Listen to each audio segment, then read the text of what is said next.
प्रदेश के अंदर प्रयागराज की धरती से कमीनों कार्यक्रम को आगे बढ़ाया गया है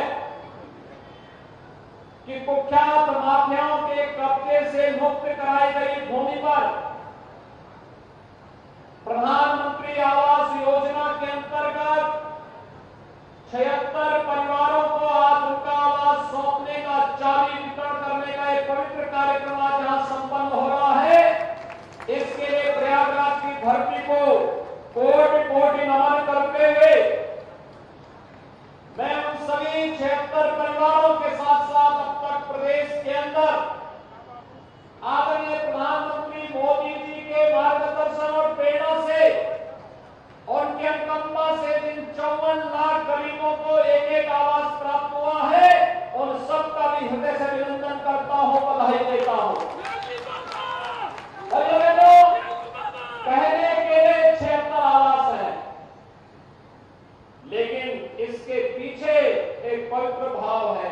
याद करिए, ये वही प्रदेश है जहां 2017 के पहले गरीबों की भूमि पर, व्यापारियों की भूमि पर, सरकारी भूमि पर कोई भी माफिया, कोई भी दबंग आकर के कब्जा कर लेता था, गरीब देखता रहता था। लेकिन अब उन्हीं माफिया और दबंगों से छुड़ाई गई भूमि पर गरीबों के लिए आशियाना बन रहे हैं, अच्छे भवन बन रहे हैं। यह अपने आप एक मैसेज है। और प्रयागराज प्राचीन काल से हमारी धरती पवित्र धरती रही है। ये तीर्थों की भूमि है, प्रयागराज तीर्थ है। ये हमारा सौभाग्य है।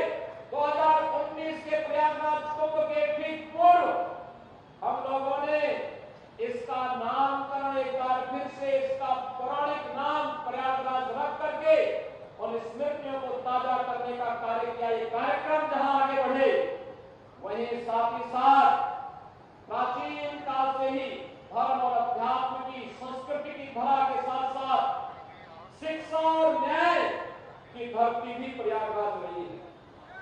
और आज जब प्रदेश भर के सभी विकास प्राधिकरण इस कार्यक्रम के साथ जुड़े हुए हैं, मैं इस अवसर पर सभी विकास प्राधिकरणों से कहूंगा, वे भी अपनी माफियाओं से छुड़ाई गई जमीनों पर ऐसे ही गरीबों के लिए आशियाना बना करके भव्य आयोजन माननीय जनप्रतिनिधियों की उपस्थिति में करवा करके उन गरीबों को उनका अधिकार देने का कार्य करेंगे, तो यह लोगों के मन में एक नया विश्वास पैदा करेगा।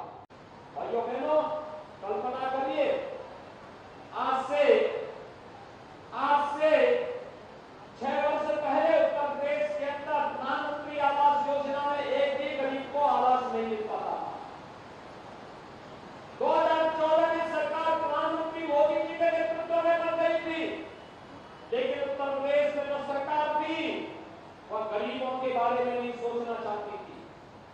भारत सरकार लिखती थी कि आवास देना चाहते हैं, लेकिन भाइयों बहनों, प्रदेश की सरकार आवास नहीं देना चाहती थी। और अब आप देख रहे होंगे, अब तक प्रधानमंत्री मोदी जी के अनुकंपा से उत्तर प्रदेश में पिछले 6 वर्ष के अंदर 54 लाख गरीबों को एक एक आवास मिल चुका है, 54 लाख गरीबों को। और अभी तो केशव जी का खजाना खुलने वाला है, वहां से 10 लाख नए आवास की नई छड़ी निकलने वाली है, जो ग्रामीण क्षेत्र के लोगों को प्राप्त होगा। भैया बहनों, मैं भी आपको पूछ रहा था गरीबों से, आप देख रहे होंगे, जो कभी सपना भी नहीं देखते थे कि आवास उनका भी बन पाएगा, उनका भी आवास होगा, एक सपना था, लेकिन अब वो हकीकत बन गई है।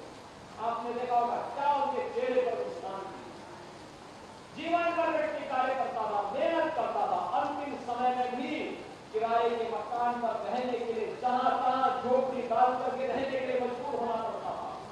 एक गरीब के पास उसका आवास मिल जाना उसके स्वावलंबन का आधार बनता है, उसके विकास का आधार बनता है, उसके परिवार के सम्मान का आधार बनता है, उसके बच्चों के लिए, उसकी आने वाली पीढ़ी के लिए नई प्रेरणा बनती है। और यह आवास उसी सुविधा के साथ जोड़ने के कार्यक्रम का हिस्सा है। और जब 2021 में हम लोगों ने इस कार्यक्रम को किया था, तब सिद्धार्थनाथ जी उस समय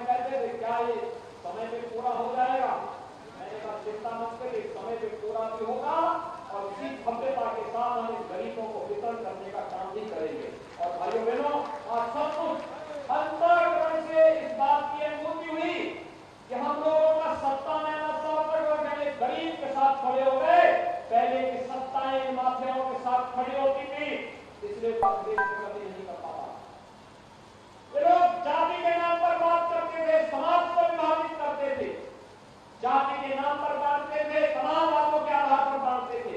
लेकिन जब किसी गरीब की, किसी कमजोर पर, किसी माफिया के अत्याचार से मुक्त करने की बात होती थी, ये लोग माफिया के साथ खड़े होते थे, अपनी जाति के साथ भी नहीं खड़े होते थे, किसी गरीब के साथ नहीं खड़े होते थे, किसी व्यापारी के साथ भी नहीं खड़े होते थे।